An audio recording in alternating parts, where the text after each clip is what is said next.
Welcome to the North Star Podcast, Episode 3. In this episode, we begin a discussion of the sacred and the profane, grounding ourselves in the works of two scholars of the last century, Rudolf Otto and Mircea Eliade. The subject is large and complex, and we will discuss it over more than one show. Here we discuss Otto's distinction between two types of, or areas within, the sacred, the fascinating and the terrifying, and also Eliade's distinction between the sacred and the profane. We find ourselves focusing ultimately on the experience of the sacred, using Eliade's term hierophany, from the Greek literally meaning something along the lines of the appearance of the sacred. In other words, the way the sacred bursts through or erupts into the profane world. We don't come to any conclusions at this point, and the conversation, as I already mentioned, will continue into the next episode.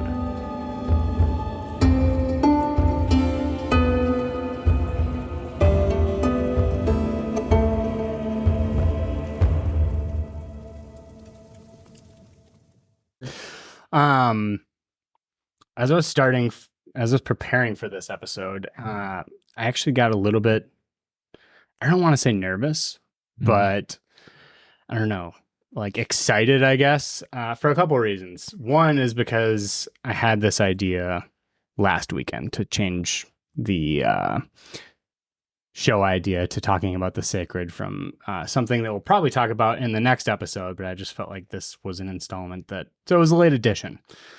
And also, the idea of the sacred is almost a bigger idea than the episode one. Like, I genuinely feel like this could be...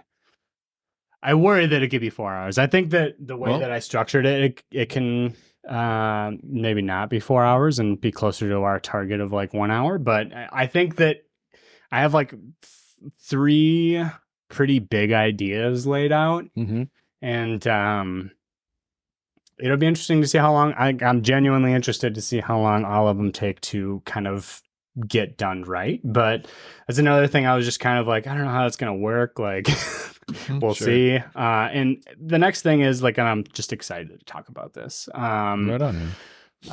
Not only just for myself, like a huge benefit of this podcast is to just re-listen to it and just to re-immerse myself in ideas that we talk about. But also, I think that when we are talking about the sacred, you know, I've immersed myself in this all week, and I feel like I've just been spending a lot of time in that sacred time and space and mental space of being in that sacred area. And you just feel like this kind of building up towards this moment where I feel like this is sacred. And I did a bunch of ritual things this morning. Like I like smudged this room and like with mugwort and sage and stuff like that. But I just think that it's interesting because even just thinking about it gives me this kind of like heartbeat, like upraising of like, oh, we're going to talk about some confusing, but like very meaningful ideas. It's the moment of truth. It kind of is, yeah. Well, and I think, you know, confusing ideas. It's interesting because they're also extremely basic to the human experience. Totally. Yeah. The sacred has been with us as long as we have been able to see anything about what we've been doing, right? Mm-hmm. It's not like this is some people sitting around and thinking, boy, what's some weird thing we could make people start doing? How about if we come up with this sacred shit? It seems to have arisen quite spontaneously as early as there were humans, I think. There's certainly probably arguments about that. And it's something that we never seem to be able to shake. Even secular people seem to have some sense of the sacred in what they do. There's always, it gets appropriated by, state cults or whatever, right? It's, various sorts of totalitarian regimes are very happy to use religious ritual and such in a way to give their soulless and mostly dead ideologies some sense of the sacred. Yeah, and we'll get into that. And that I think that's a really good bridge into some kind of housekeeping items that I wanted to get out of the way at the top of this episode. We're going to be talking about essentially two modes of being from two different authors, starting off with kind of the original work that kind of kicked off the idea of the sacred. And then, to my knowledge, I didn't read the original text from Rudolf Otto, or Otto Rudolf. Rudolf Otto. I see it has it backwards on this. Anyways, I didn't read the original text from that, but it doesn't seem like he talks about the profane much. He doesn't. So I think this would be as good a place as any to lead off. We're dealing with, if we're talking about Eliade and Rudolf Otto, we're talking about three different distinctions that are being made. I'm not sure if you want to get your housekeeping stuff out of the way first, but yeah. Let me just finish this thought. So we're talking about two, I'll just start it over from here. We're talking about two modes of being in the sacred and profane. And just wanted to get out of the way that the profane isn't equivalent to evil, but really more everyday, average, or the kind of two words that I use to describe it throughout the script is mundane and mindless. And it's not to say that these are to be avoided, actually they really can't be avoided. There's an everyday function to this profane mode.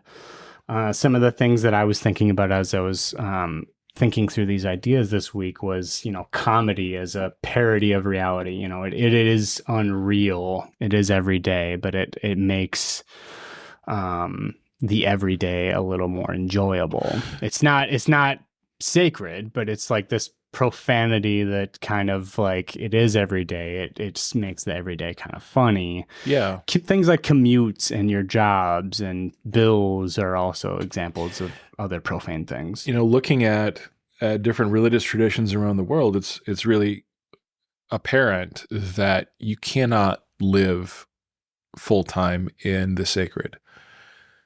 There has to be something outside of that. You need the sacred in order to live what you might call a fully human life, right? But a fully human life can't be spent 100% of the time in the sacred. And so the profane is just what we call that other stuff, that isn't sacred per se. It's non-sacred. But yeah, to your point, not evil, not an anti-sacred. Yeah, in the Christian sense, where it's not a thing to be avoided like a sin. It's just something other than sacred. It's the opposite of sacred, as Eliade describes it. It's just simply not sacred. So here's where I'd like to kind of lay out what I think is the map or the framework of the ideas that we're talking about. So I want to bring up Eliade first. You already brought up Rudolf Otto. But I think that Rudolf Otto is making a distinction that it comes after the distinction that Eliade is making. So Eliade first makes a distinction between the secular and the religious frame of mind, right?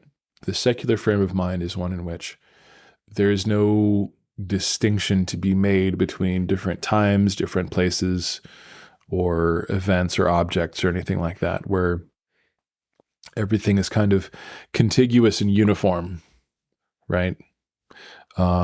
Think of the idea of space as nothing more than like a Cartesian grid, or the idea of time as nothing more than like a timeline where you have your the minutes and the hours or the days and years ticking off in a regular sort of repeated pattern where there's nothing to differentiate one from the other. The sacred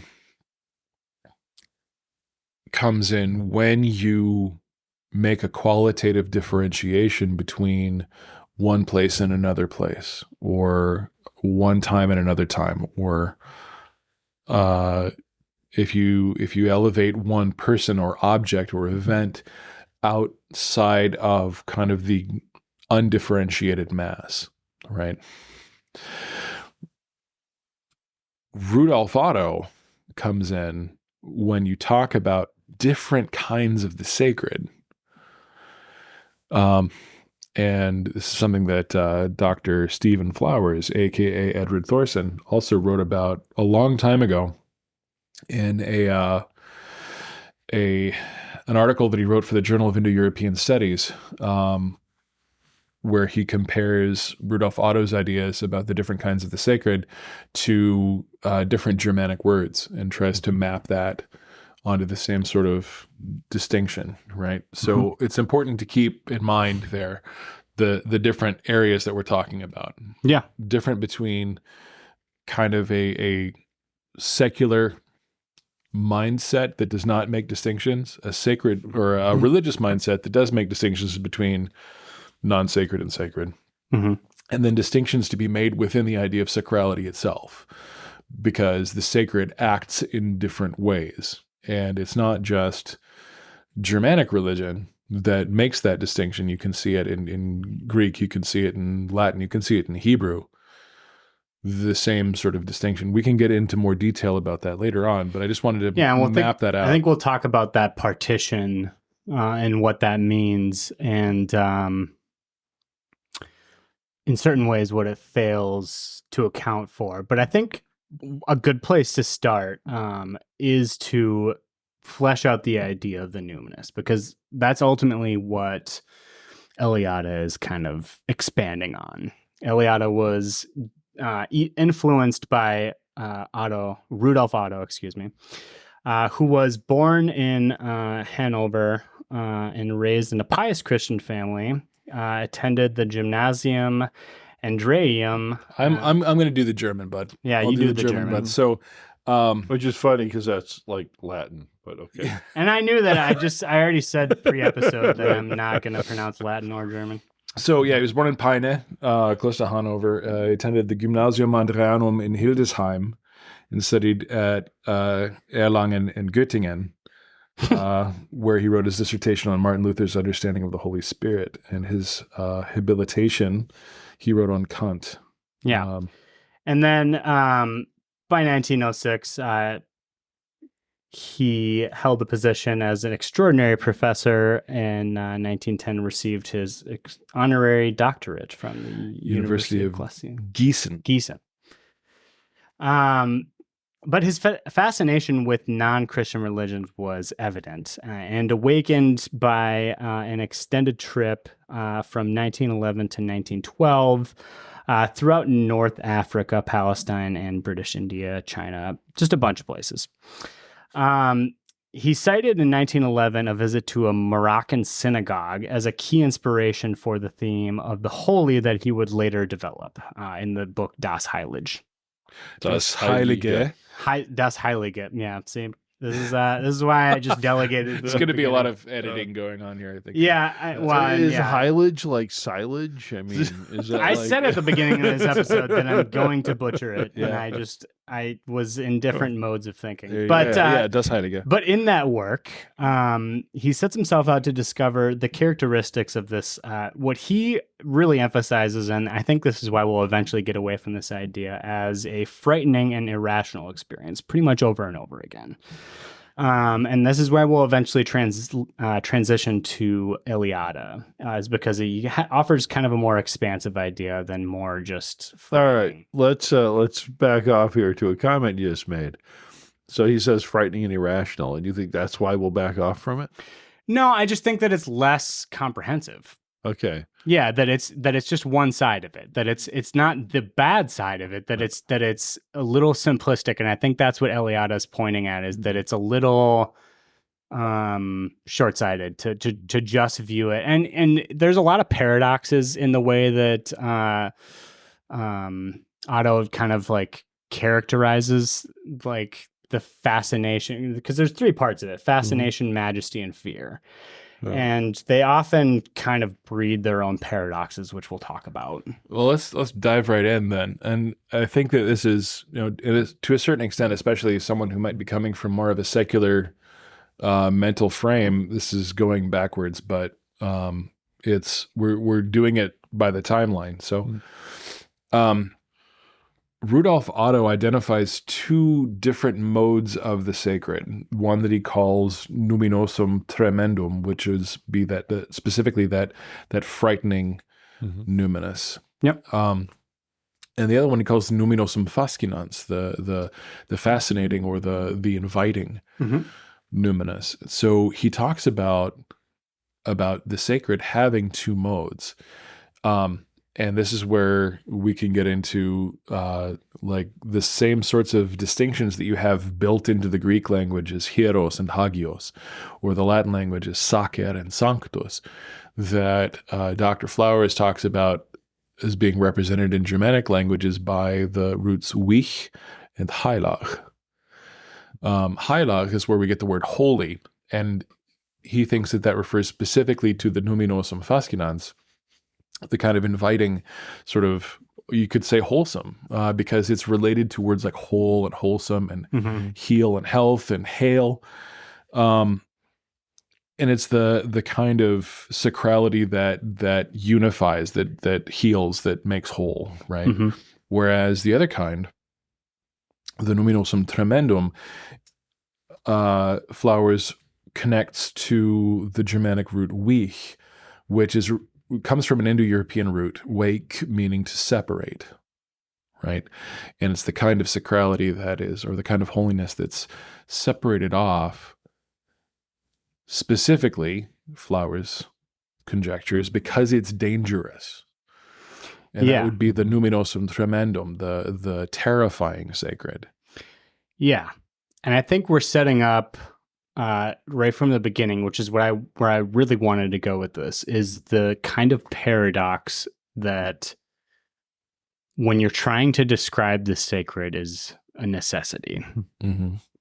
You need, it's a scale, like from terrifying to all inviting and all accepting. Like it encompasses its beginning and end and everything in between. And that's a theme that, as these two authors are going to try to describe what the sacred means, they often have to resort to these low-end, high-end scales and everything in between just to try to adequately describe this. There's going to be a lot of paradoxes in this episode that we're going to go through that essentially go through those two modes of being. So I'm not entirely sure how it's paradoxical if he's telling us there are two separate phenomena that he is describing that fit under this umbrella. Right? There's I'll stay Germanic. There's Heilag and wich, right? And they don't seem to have characteristics that are paradoxical in themselves. Certainly they're in opposition to each other. That's more a polarity than a paradox, though.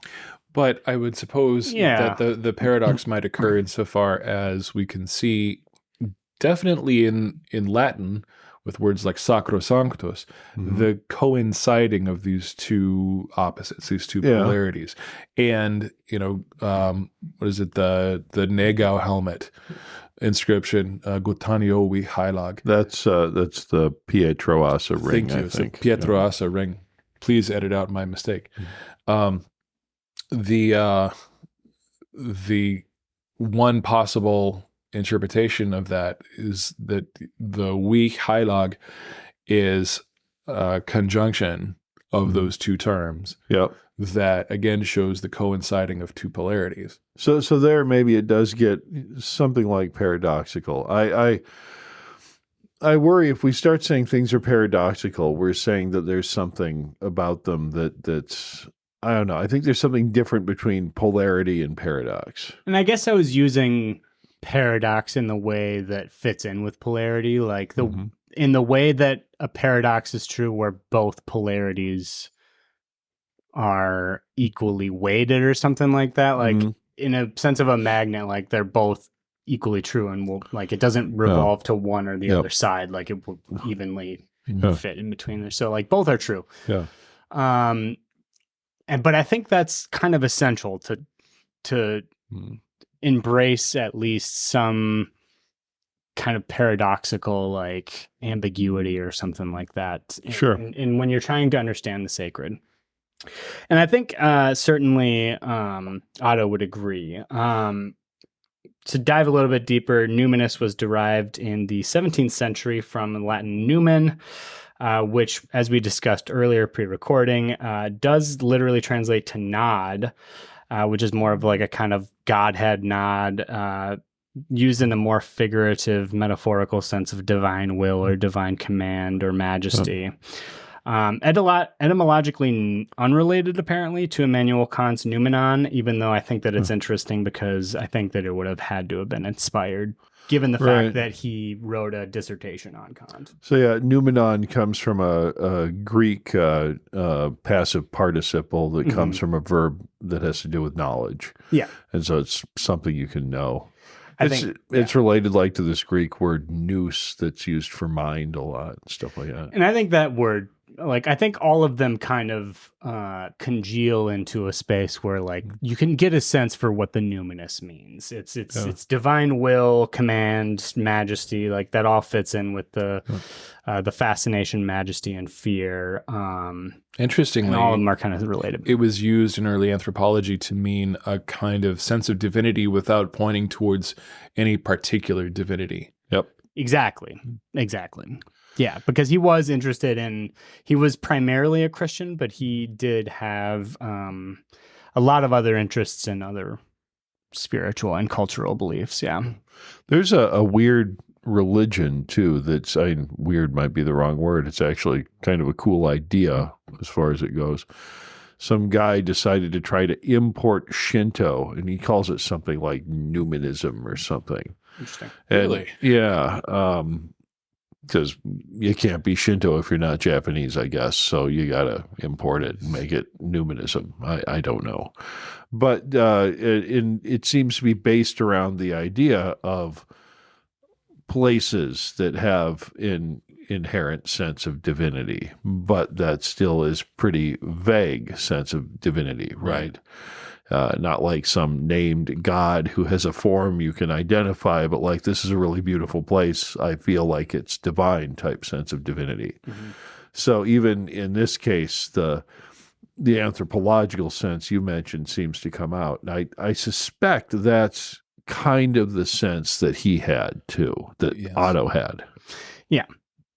Yeah, I would agree. I know that a lot of really early theories about the development and the evolution of Roman religion had a lot to do with the idea that that numen might have been the primary sort of driving force in Roman religion as kind of a non-personified divine force, if you will. I think that that's since been kind of contradicted by later studies, but this was also going on at the same time that Otto was writing, that you had this sense that early religions, primitive religions, before they developed an idea of personal gods, had this sense of sacrality that existed in fields that had areas of more or lesser concentration. The same sort of way that a lot of people would talk about mana, to borrow a term from Polynesian religions. Mm-hmm. So basically, numen was the Roman mana, if you want to think about it that way. Yeah. Yeah, I have a lot of questions about that sort of evolutionary model. Yeah, no, it's not accepted anymore. Right. I would not posit that as being the truth. Right. But it was an idea that was floating around at the time. Yep. And again, just getting back to that whole idea of the term referring to this sort of vague, ambiguous sense maybe of divinity, just sort of divinity as an abstract rather than a personification or or even a specific. Just it's numinous here. Yeah. And I think that brings us pretty neatly to the idea of that gets repeated throughout Otto and Eliade's work of the holy other. And Otto characterizes all of the experiences being fascination, majesty, and fear as numinous, for they are induced by the revelation of an aspect of divine power. The numinous aspects presents itself as something wholly other, which is the term that I want to drill in on, something basically and totally different. It is like nothing human or cosmic. Confronted with it, man senses his profound nothingness and feels he is only a creature, which I think that last part is why we're going to get away from this a little bit. Yeah, but and I think that's that the it's good, and keep in mind, creature, he means something created, right? Yeah. It's this is certainly a very Christian idea in here. But I think that even the idea of him feeling small in relation to it is a particularly Christian one. I don't know about that, actually. I think that it's both, right? And it's an interesting fodder for a conversation. I think that we have that would be an interesting jumping off point, because all sorts of religions have an idea of the gods as great and powerful, especially in comparison to human scales of greatness and power. And I think that there's something to that, having had certain religious experiences along the same lines myself, where you do think of yourself as being almost incomparably small in comparison to that being a god, right? Mm-hmm. I think there is something inherent to the experience, not necessarily just from a Christian point of view, although obviously, I was Christian in my childhood as well. So who knows? Maybe that bleeds in. Yeah, maybe it bleeds in somehow, but I'm not entirely sure about that. So I'm going to go off on the whole sentence here, right? It is like nothing human or cosmic. I have a hard time with the like nothing cosmic, right? And we'll get into that a little bit later too, shortly, because we're going to bring in the idea of the cosmos. But yeah, keep going. Yep. And then this idea, right? Man's profound nothingness. This assumes an experience with the divine that diminishes, humbles, belittles. Yeah. And that's certainly not my sense of things. That's it where I might was make going. one understand himself as small, Yeah. but yet at the same time, as having a place in the universe and therefore in another way is strengthened. And that, I would say, my sense of this, and I'm sure that this is a vast and terrible generalization. My sense of this is not only Christian, but very Protestant. I get the sense, for instance, of Catholicism as a religion that, you might not agree with their sense of man's place in the universe or whatever, but gives sort of everything in the universe a place, or at least did. I don't tend to read things less than 100 years old about other religions, so I don't know. But at least did, right, do that. Mm-hmm. Whereas I see Protestantism more as a religion that tends to emphasize not a universe full of places for things where people feel at home, but a universe that's sort of a thing separate from God. At least, and that might be just a certain kind of Protestantism, maybe not all Protestantism, I don't know. I kind of feel like it might be the kind of Protestantism that a guy who went to Prussian universities would have encountered. Yes. And I wonder if that it's when you encounter the numinous, because obviously, like, we're talking in somewhat paradoxes here where, like, you can experience it on either end of the spectrum, right? Like, you can experience it in the fascination sense or in the kind of more terrifying sense. And like, so I think that there's instances in a time and space where it presents itself, because it uses the word presents itself over and over. Yep. It presents itself to you as terrifying in one instance. Maybe that's what your mind state was going into it, or maybe that's what you needed out of it. However you want to explain it. It was the way that it presented itself to you. And now I think that there's a way that it can present itself in utter fascination, like where you're like, oh my God, there's all these, I think of psychedelic experiences, like where you're just like, there's all these patterns in the matter that I see all the time or something. And I think that it could even be both in other certain senses too, like where you're terrified and fascinated at the same time. And there's a sense here, and it reflects back on some things that I think were before we started recording, conversations that we're having about Plato, right? Where is it that in that terrifying sense of the sacred, or the terrifying experience of the sacred, that you get a notion of yourself as being less real in comparison to that other? Mm-hmm. Yeah, but then maybe at the end of it, like more real. Like after you let that moment sit for a little bit, like maybe more real. And again, I'm only speaking from personal experience here, but more real for having experienced it. Mm-hmm. Yes, I would say that's definitely a way that we can resolve it. And maybe it's a cycle, you know, like maybe at one moment it's terrifying, and then once you sit with it for long enough, then it becomes a moment of strength or whatever that, you know, I don't know. There's certainly a mysterious element to it that I think both authors are going to repeatedly kind of come back to, that it's going to be a difficult element of this episode to try to capture, because I think that we're going to be talking in between these two kind of very intense extremes of fascination and terror, that I think they're important to understand this whole idea in general. I'm going to keep going a little bit. Otto goes on to describe the numinous as the feeling of it may at times come sweeping in a gentle tide, pervading the mind with a tranquil mood of deepest worship. It may pass into a more set and lasting attitude of the soul, continuing, as it were, thrillingly vibrant and resonant, until at last it dies away and the soul resumes its profane and non-religious mood of everyday experience. It has its crude, barbaric antecedents and early manifestations, and again may be developed into something beautiful and pure and glorious. I'm going to stop there because I wanted to drill in on a sentence here in the middle, where the soul resumes its profane and non-religious mood.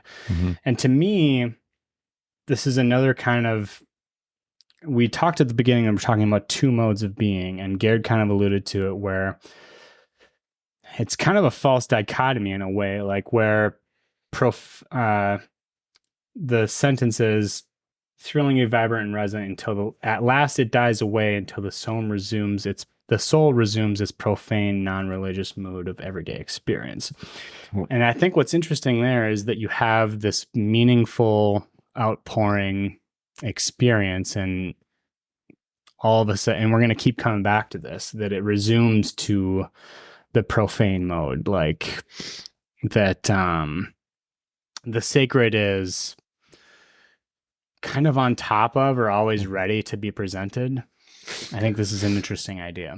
Well, and I have some, and it's interesting that he follows that by talking about, its crude, barbaric antecedents and early manifestations, right? So there's obviously I don't know if it would be evolutionary, but a view of a development of religion here. I mean, being who he is, he doesn't, I think, suspect that religion's naturally evolved. Instead, he believes in certain revelations where, the one true God appeared to certain people and then good things happened.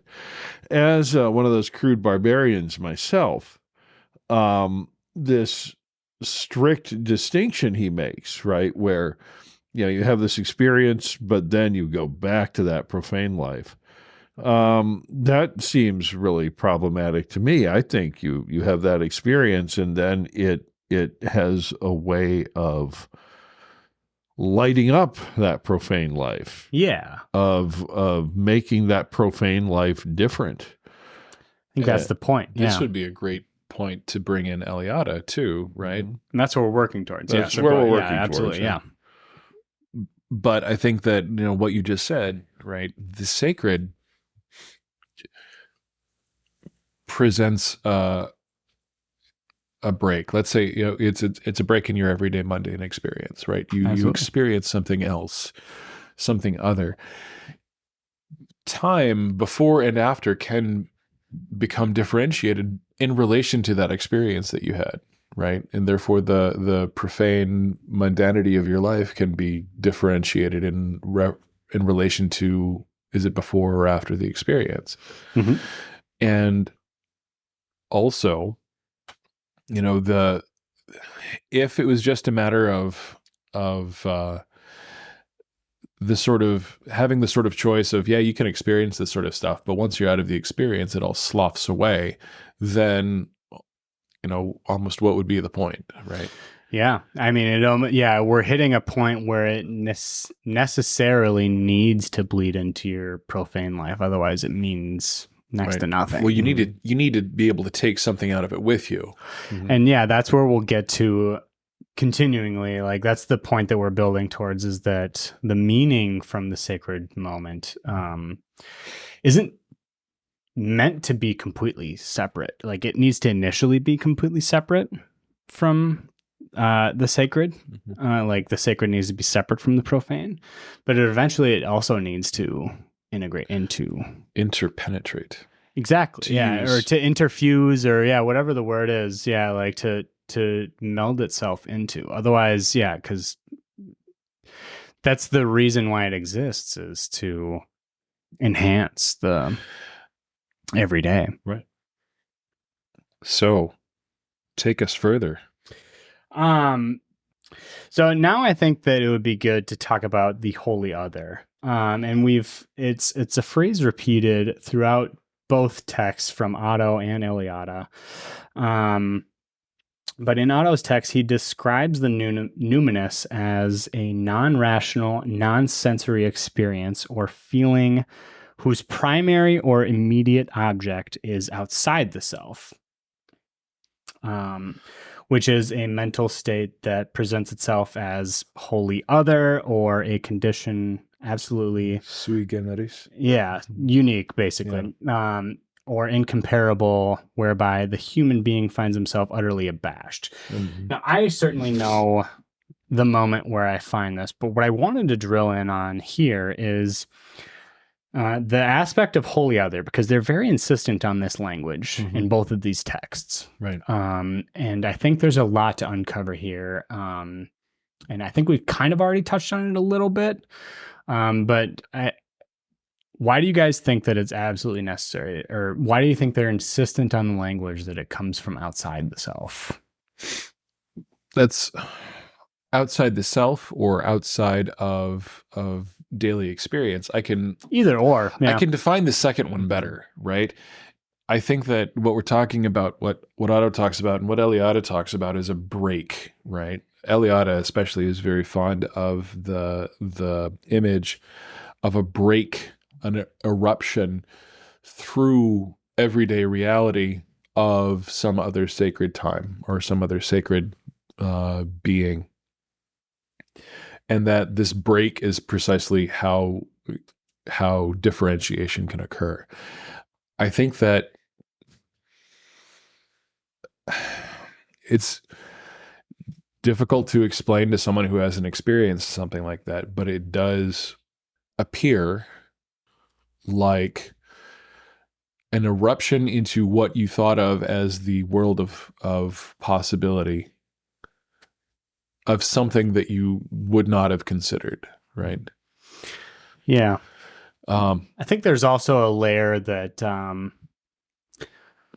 think probably Jung would agree with this. I don't know about Eliade or Otto, but I think Jung would agree that these patterns of myth are in our subconscious since birth.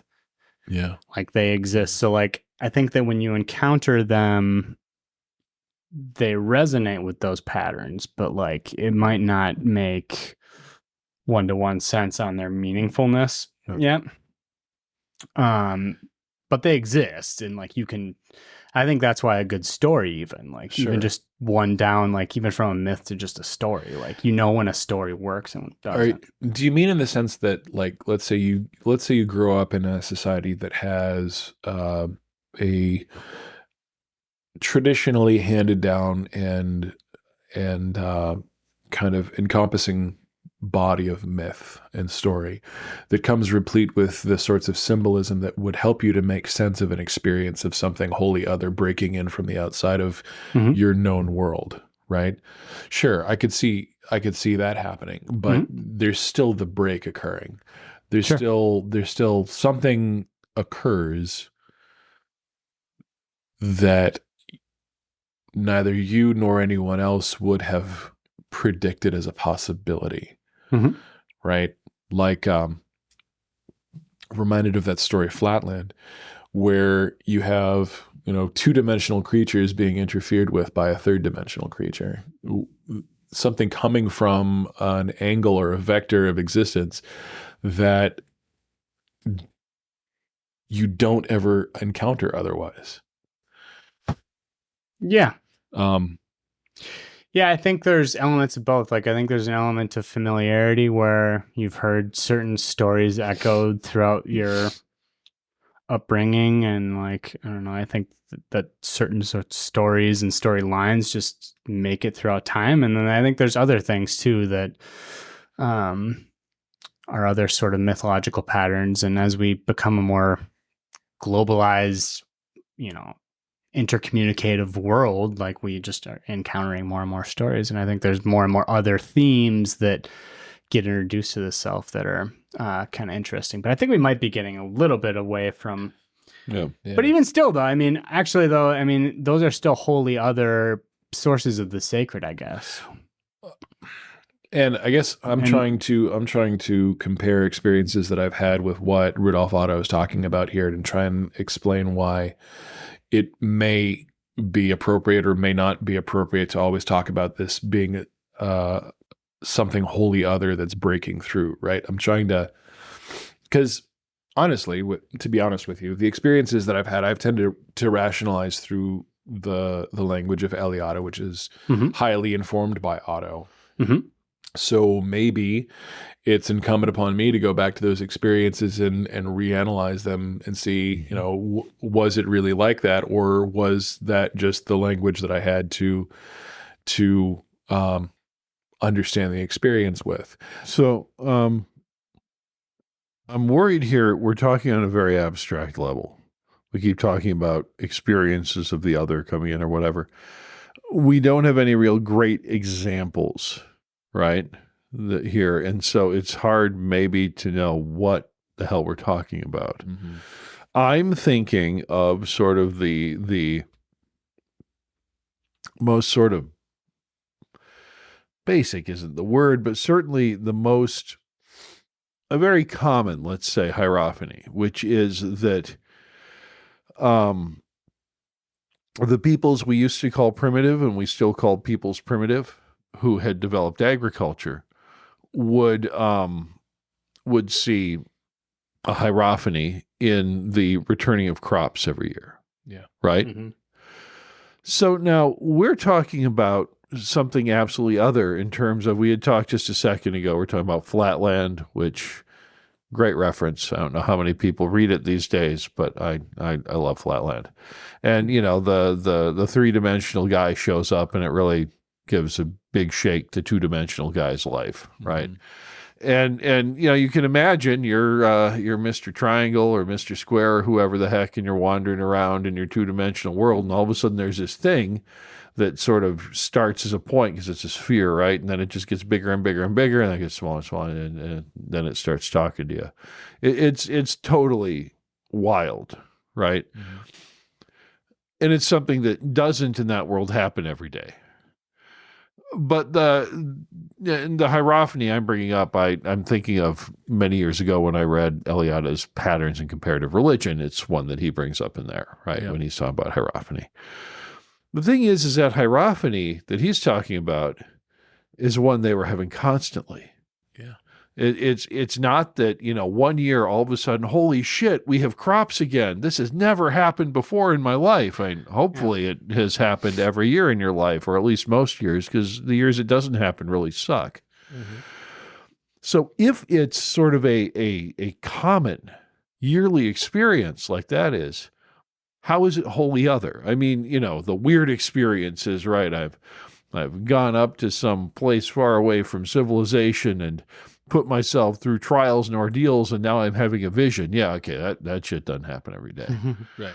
But your crops are growing again happens every year, and is almost a just a thing that, whatever, it just happens. And yet, based on what we see in ancient myths and whatever, it was clearly a thing that was regarded as sacred. It was clearly, and if it's sacred, then it's a hierophany. It's like a great example of a hierophany. The people saw the sacred in this recurring event. How's that holy other if it's basically common? Okay, Yeah. So I feel like this whole conversation is going to be really difficult to follow for our listeners, but I don't care. It's a great conversation. Let's keep it It's going. going to be hard for me to edit. Yeah. So Heck with you, listeners. We're doing this for us. that's right. Off the rails. And later, Nick's for having to edit it. So there's a really interesting point there, because yes, like the regrowth of vegetation every year has been happening for a lot longer than humanity has been around. So it should be a very common thing, right? And yet, I think that where the idea of hierophany comes in is precisely where there's a sense that there is something behind it other than just observable reality. And yeah, I think you can absolutely say that hierophanies occur sometimes, at least, on a schedule. That's why we have annual holidays. Yeah. But there's the idea that, okay, time when it's not sacred has, kind of a certain sort of indefiniteness to it, non-distinction to it.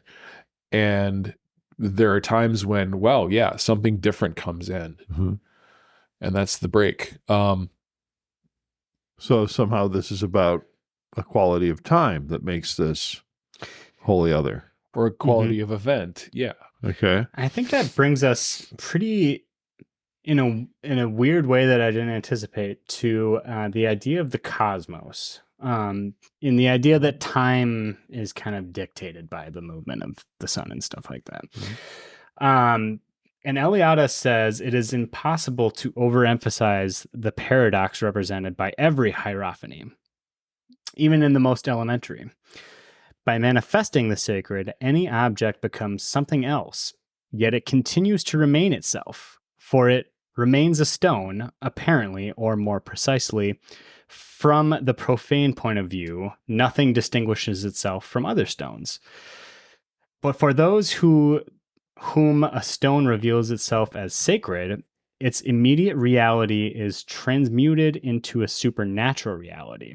In other words, for those who have a religious experience, all nature is capable of revealing itself as cosmic sacrality, which is the term that I was really building up towards. The cosmos in its entirety can become a hierophany, which reminds me of what you were just saying about time and it, the hierophany occurring at schedules, kind of. We have the solstice as representing on our earthly plane, like Earth, sacred moments of this seasonal cycles. But I think there's more to it than that with this idea of the cosmos, kind of emanating the sacred. I think that's the point where the sacred manifests itself to the individual at all times. Yeah. And it's like a Schrodinger's cat thing as I was kind of studying it. It's like it could manifest itself, the sacred, to you or not. Like it's always kind of like this, you might see it or you might not. Another thing that we were talking about pre-recording was different geometric things that happen, like the seed of life or whatever is like how flowers grow, right, like in a very geometric pattern. And what was the other one? How the world tree looks like a neuron. And like you have these different analogs between like these things that are geometrically shaped in nature, which we'll also get to with the idea of the cosmos. Well, that's because neurons just look like trees anyway, right? Right. Well, and Yeah. that's just like why That's why they call those parts of them dendrites, right? Yeah. Yeah. Well, and it's just uncanny how you have these repeated kind of like holy patterns throughout existence in the cosmos. Well, and that was we had mentioned fractals earlier in our show discussion, and where you have repetition that isn't repetition, right? Yeah. Things that are recognizably the same while at the same time being different. Yeah. And I mean, now I feel like we're going far afield, but yeah, there's dendrites and trees and whatever all look the same, and there's just basic sort of forms that work, right? And sometimes those maybe point to some kind of, I don't know, something else. But what I think this does for us in our ongoing narrative here about the sacred is that it does kind of, at this point, destroy the narrative, not maybe destroy, but like a little bit dismantle the narrative, like the holy other.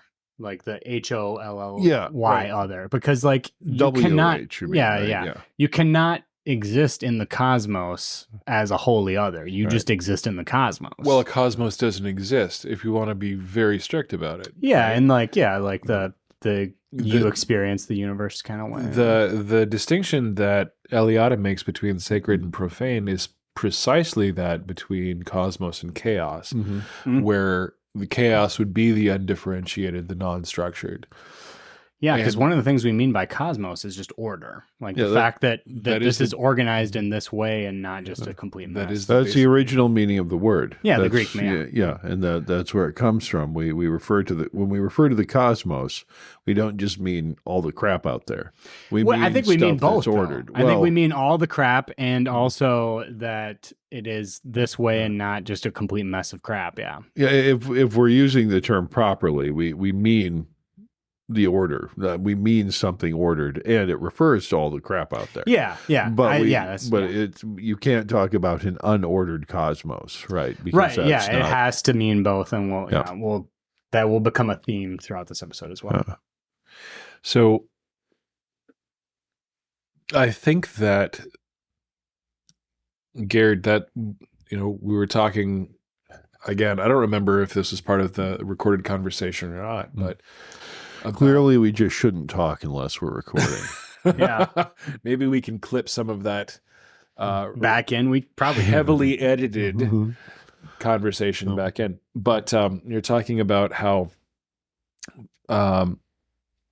Eliade seems to lean heavily Platonic, and how the Platonic view causes certain problems insofar as it is positing that the sacred is distinct, wholly other, right? Exactly what we're saying. So to bring up the point that I think Nick is making, you can't have a cosmos without that wholly other, which means that it's not wholly other, which means it's part of. Because the wholly other would then be the organizational principle, or the thing around which everything organizes. Presently part of, at least. Yeah, I'm not sure why the organizational principle can't be part of the cosmos. And if it is, then it's not wholly other from the cosmos. That's the point I'm making. It's not wholly other. I think that it's kind of a paradox. It's like that the cosmos presents itself to you as wholly other, but then you realize through that hierophany that I'm not distinct from this. I am a part of this vast, grand cosmic order that, spans much beyond me, and it makes me feel small at times, but at the same time, I am part of it. Right? Yeah, I'm part of it, and and equally, it's like grains in sand. Like there was this thought experiment when I took a very low level philosophy course, but like how many grains of sand make up a beach, and like how many homo religiosus make up a world or something like that. It's kind of like, I think where we're going is like that Homines religiosi. yeah. Yes. But like how many individuals can experience the cosmos? I don't know. I mean, we all have just like the grain of sand is like one of many. Like we all kind of are like, and we're temporary. Isn't the experience of the cosmos? It should be universal, right? Shouldn't it be that people generally experience the cosmos as ordered unless there's something deficient in their experience? Isn't that sort of the assumption that people make anyway? I suppose, yeah. Well, and that's why like a rock can have as much sacrality as a human, Yeah. I suppose.